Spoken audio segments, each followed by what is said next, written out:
Now we are back again to expatiate or to elucidate extemporaneously the fact that a man ought not to marry two wives. That is unlawful for a man to marry two wives based on the biblical injunction. Let us see the book of Matthew chapter 19 from verse 1. What Christ told his disciples based on this fact. Now let's go further. From verse 1, Matthew chapter 19 from verse 1. And it came to pass that when Jesus had finished this saying, he departed from Galilee and came unto the coast of Judea and beyond Jordan. Verse 2. And a great multitude followed him, and he hid them there. And the Pharisees and also came to him, tempting him, and saying unto him, It is lawful for a man to put away his wife, and for every cause. And he answered and said unto them, he said, Have ye not heard that he which made them at the beginning made them male and female? Verse 5 now.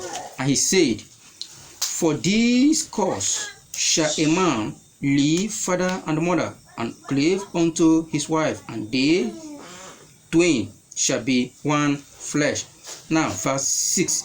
Wherefore they are no more twain, but one flesh. What therefore God had joined together, let no man put asunder.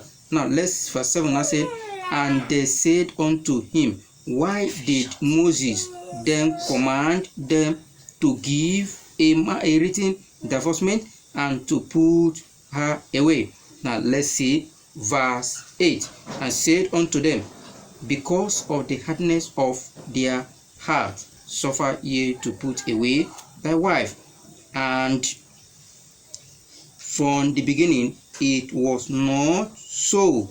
And I say unto you, whosoever shall put away his wife except for the fornication's sake shall marry another, committed adultery. Now let's see our focus now. What Bible said here. For one, he said, for this cause. Verse 4. And he answered and said unto them, Have ye not read that he which made them at the beginning made them male and female? Now, it is obviously stated that Christ told the disciples, Have you not heard that even right from the beginning, it was male and female? It was one flesh. Both of them will come together and become twins. One flesh. Now, in the Old Testament, where they were marrying 2, 3, 4, 5, it was based on the Mosaic law.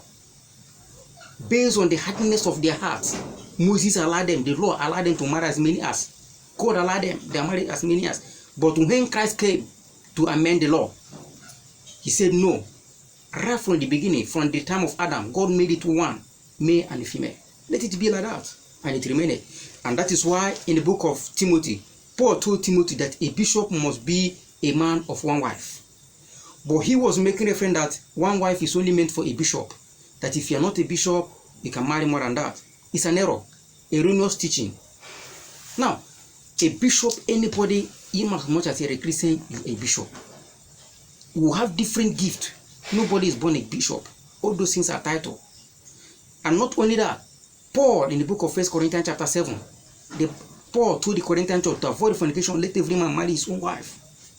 That is one. He read to the end, from verse 13 to the end. He said, He that put away his wife, that the man is not in bondage. You can put away your wife if there is a serious case of, a threat. But there is a condition. The condition is that he said you can never remarry if you put away that wife. Look at that condition, meaning that it must be only one. And when that one, you put her away, you can never remarry except death, part her, or take her wherever she is. It is now you have the authority to marry again. Otherwise, no right, you have no right to marry. Otherwise, if you need a wife, go and bring her back. That is the condition, if you can stay. So, all these things are being stated categorically in the scripture. Paul followed the teaching of Christ, the footsteps of Christ, and the principles of Christ. How comes that such a caliber of, a teacher of the world will tell the general public, encourage the general public, encourage the Christians, encourage the members to marry more than one? It's an error. Let us teach the one that will teach, that God will be happy with us, that will not value, that will not rule our ministry. It is not to parade.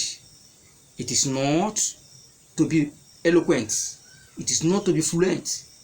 No, but the right thing is what is required. We don't have time to expatiate more. More, explanation is much more available on request. If you need more explanation, go to our DM.